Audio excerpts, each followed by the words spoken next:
How to change name on Groupon.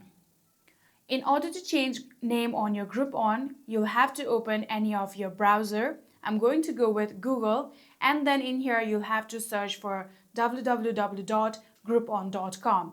After searching for it, here we'll get to the official site of Groupon, and in here you'll have to now make sure that you are logged into your account. Then here you'll have to tap on your profile icon right here, and your profile will be open, from which you'll have to tap on your email address right here.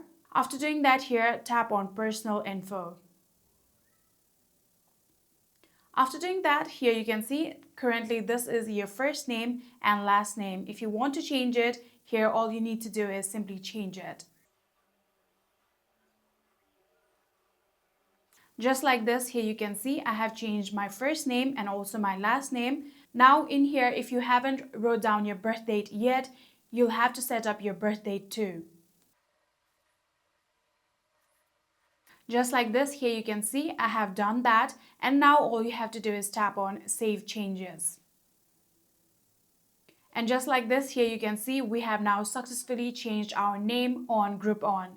And that is it. I hope this video was helpful to you guys. If it was, please do not forget to hit that subscribe button and like our video. Thank you so much for watching. See you in the next.